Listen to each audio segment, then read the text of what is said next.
Hey, everybody. Let me grab my notes here real quick so I sound like I know what I'm talking about. Um, hey, here we are, beginning of March, and now's when all the athletes start peaking for the season. We all should be getting at our best, and really looking forward to seeing all the kids over the next few weeks as they have their last competitions of the season. Um, Wanted to share a few things with you real quick. First off, thanks to all of you guys that completed our recent simple survey. We do that in February every year, and good news is we had a high level of responses, so we feel pretty good about the data that we collected.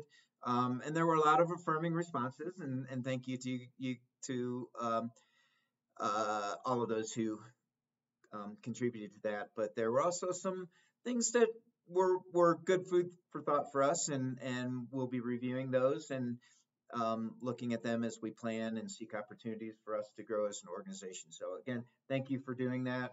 We really appreciate it. And just be aware, probably in April or May, you'll get another survey from us that'll be a little more in depth as we're digging into some strategic planning for the next few years for Team Summit. I don't often talk about results, but and that's because I firmly believe in our personal podiums philosophy, and every athlete that becomes a better skier, snowboarder, a better teammate, and or a better human.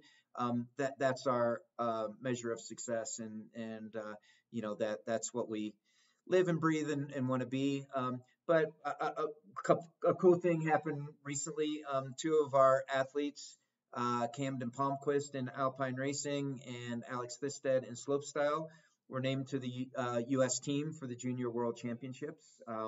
About 3 to 5 kids in every sport get to be part of that team every year, and it's based on competition results, and so to get named to that is quite an honor on the athletic side of things. So wish them good luck as they challenge themselves against the best junior athletes from around the entire world. What's up with COVID? Um, as with society, we're starting to relax our practices here at Team Summit. So outdoors, we're not enforcing masking anymore. We're also following the ski area policy when it comes to masking indoors. And so just know it's always a good idea to have a mask in your pocket, or for your athletes to have a mask in their pocket. But at the same time, things are seem to be improving in our community, and so we are dropping our mask mandate at all Team Summit activities. I want to talk to you about a end of the season thing that we experience every year, and that is volunteer fatigue, and that is starting to build in Team Summit. And just when we're getting down to crunch time in the season, a lot of you have put in some time and are starting to um, feel like maybe that's not as important as it was. But I just would like to ask you that just like the athletes, it's important to stay the course until the end of the season. Every time we host a competition at Team Summit, we save each Team Summit family that participates about $1,000 or more that they would have to spend to go to an away comp.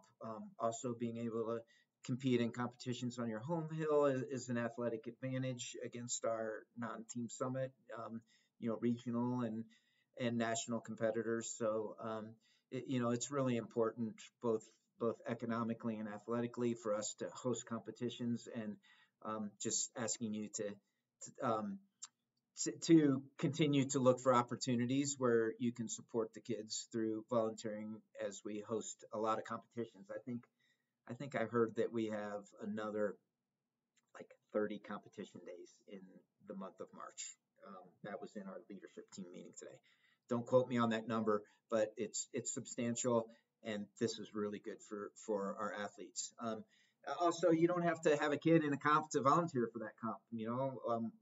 We've actually been growing a community of volunteers. It's starting to be really fun being out there. People are making new friends. I definitely don't promise that every minute of volunteering at a competition will be just a moment filled with joy and good times. But if you come to the competitions with an open mind and a positive attitude, I do promise that you can make new friends. You can do something valuable for our athletes and find a sense of belonging and community with the other parents who are helping out with our events. And then the last thing I want to share with you right now is the age old. How do I support my athlete through the championship part of the season? There's a lot that has gone into the month of March, and many of our programs have championships going on right now. And so, how do you, as a parent, make sure that those championships are a good experience for your athlete? And so, just a few things. One is the most important thing is don't add more pressure onto the pressure that they're already putting on themselves and they feel. Make sure it's their expectations and you're supporting them and you're not piling your expectations on top of what the kids are already creating for themselves. Number two, affirm them for their effort. Um, you know, in our competitions, there are over 100 kids in almost every competition and only one wins. And that doesn't mean it wasn't valuable for everybody else who participated. And if they put in the time, they put in the effort, and they got got